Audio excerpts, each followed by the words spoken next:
Hi, kitty. It's food bowl. So, as many of you may know or may not know, um, Canine Merrick is not doing very well, and he will be getting put to sleep very soon, and there will be a memorial service for him.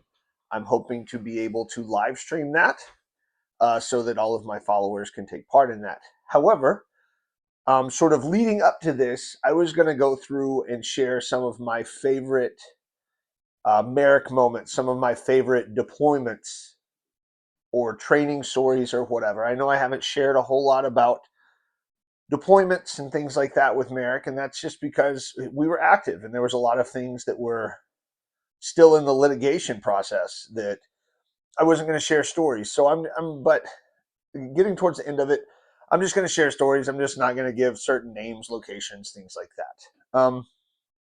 So anyway, this is day one of that. So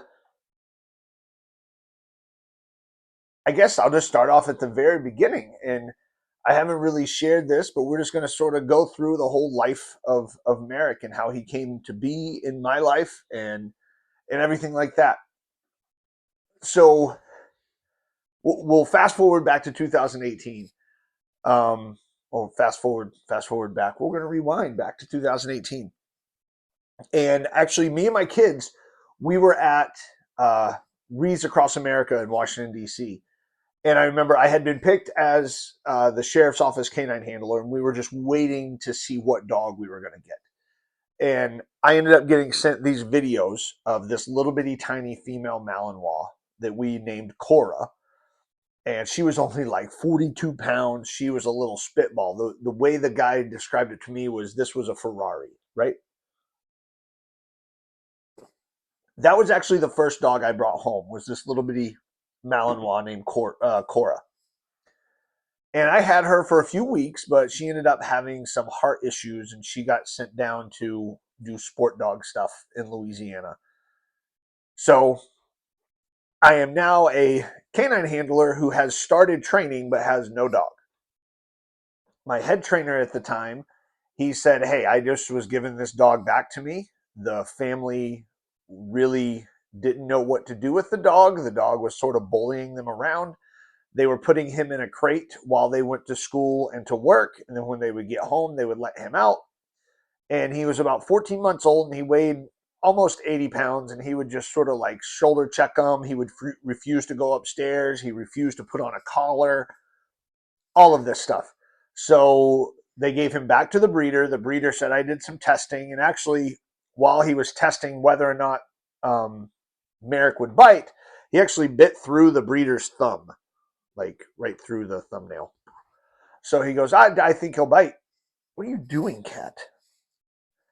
And so he goes, here, you want to try him? And I was like, sure. And so I talked to my department. And I remember the day to bring him home. It was January 29th, 2019. And I had my canine cruiser already. I had everything. Like I was like, oh, I got food bowl, I got food, I got water, I got toys, I got this, I got this, I got this. Like I'm ready, right? Like I am ready. And I get to training and there is this massive German shepherd and I was like no joke, I was legitimately scared. I was like this is more dog than I know what to handle. And he was just very intense looking. When he was young, he was a lot more tan than I'm going to squish my cat. He was a lot more tan than you would imagine, and so I I'll show a picture. Um, I'll try to edit this and I'll throw a picture in there. But this is what he looked like as a when I first got him, and he was just very intense, big, bright, intense orange eyes. And I remember I'm sitting in my cruiser driving home with my sliders shut. And he wasn't aggressive, like he wasn't barking, he wasn't doing anything. I had my sliders shut and he's just like looking at me and I'm like, I don't know what I'm doing. And I'm just driving. And so I open up the slider and it was like this moment. We both knew that he now had a job and now I had a job. And we started working together. And I remember there was times when I first brought him home, um, that I was like, I don't know what I'm doing. I have no idea what I'm doing. I have no idea what I'm getting into. But I had some phenomenal trainers, and they really put me in the right direction. And I remember I used to set up our iPad with a 20-minute timer because they were like, you need to work your dog, a minimum of an hour and a half a day. So I would set up timers and I would literally time myself doing obedience with Merrick. And I'd be like, if I got to do this and I need to do a minimum of 5 20-minute obedience sessions a day because we didn't know how to do anything else at this point. So I would be down in Merrick's man cave with our timer set up, literally just doing reps of heel, sit, down, long down stays, speak, climb, jump, just any type of obedience that I could think of. And I was timing these things. I even got down and I broke down the math that, if a dog takes, 6 or 7,000 repetitions to learn a command, that each, if I did one command for 20 minutes a day and broke it down, it would take me X number of months for him to get fluent into that one. It was, I geeked out on it basically. And I remember my wife and kids would make fun of me because they would hear me down in the basement and I'd be like, tell him to do something. And he would do something. I'd be like 9. And my wife would go 10. And I was so excited, but I really didn't know what I was doing. Right. Um, and then it was like we started training. And at that time, we were going to a full blown patrol school. And we were going a lot. Like I basically didn't work the road for like a year between patrol school and drug school. Like we went a lot. And you started seeing stuff. Like I remember we were doing puppy tracks and there was snow on the ground. And I was like, this is no, he's all over the place, going everywhere, not really understanding what is going on. But once they get it, and I'm starting to see this with Freya too, but with Merrick, once he got it, he got it. And we went from little bitty, 15, 20-yard puppy tracks to we were getting quarter of a mile, half a mile, a mile. I remember one time I called to training during patrol school and I was like, yo, I want to do a long track. Can someone, I'm leaving now. It takes me 2.5 hours to get to training. Can someone do like a mile long track with like my 2 hour set time? And it was just, he was a great tracking dog. Not the greatest drug dog in the world. Did good, but tracking and like the patrol side, that was where he was happiest. And I remember, so I got him, we bring him home, we go through patrol school. It's September because it was after blueberry season, and I hadn't been called out yet. And I remember I'm in a tractor, I'm mowing a blueberry field, and my phone rings, and I answer it, and I'm like, "Hello." They're like, "Hey, is this Davis?" I'm like, "Yeah." They're like, "Hey, Waldo County Sheriff's Office is looking for a dog," and I'm like, "Yes, this is my moment." And I go, and we're tracking. It was a burglary. Somebody had kicked in the front door of a house, but they had a pit bull, and the pit bull had chased the guy out of the house. And they were like, "We want to know, where he went. We want to try to find him." So we start tracking. We start tracking. We go through the woods, and then all of a sudden, Merrick starts barking, and I'm like, "Oh, is it bad guy?"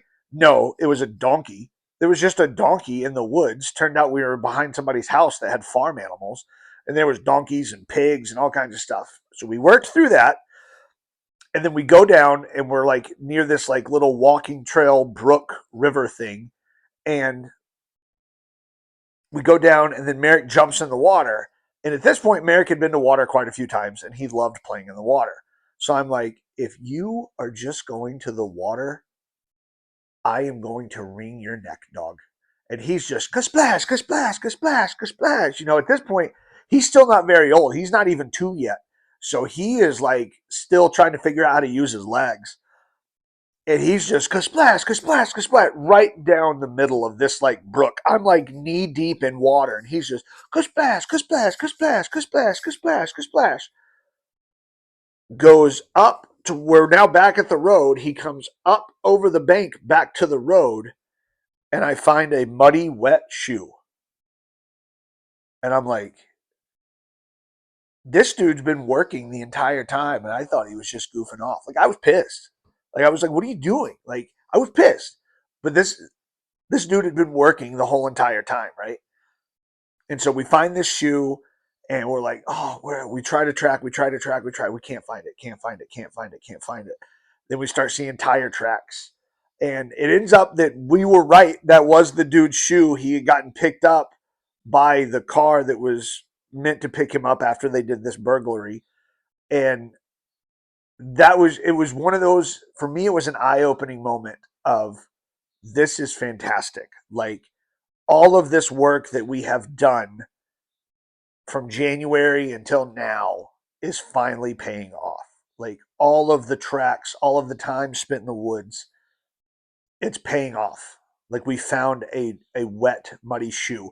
And it hadn't rained. It had not rained. So there was no reason for the shoe to be freshly wet. Like it was so wet, I could dump water out of the shoe, right? So again, we don't know 100%. Could the guy have walked in the trail and then walked? I don't know. Maybe he was playing in the water. He was like, oh, I'm half working, half playing. I don't know. But that's sort of the first story that I'm going to share with Merrick. It's a big one. You know, it's the one where we got him, we brought him home. I was terrified. He turned into an amazing dog, and I'm going to share some funny stories as well. But that was sort of our first track, our first call out, our first real moment as a team, and it was successful. Did we find the bad guy? No, because he was already gone. There was no one to be found. But for me as a handler, it was a success because I saw the accumulation of our training and it worked. And it was amazing and it was awesome.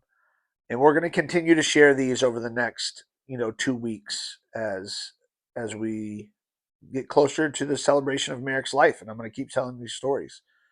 Um, but yeah, I hope you enjoyed that. There's going to be more. I'll try to edit these and put in some pictures and some stuff like that that go along with the stories. But stay tuned.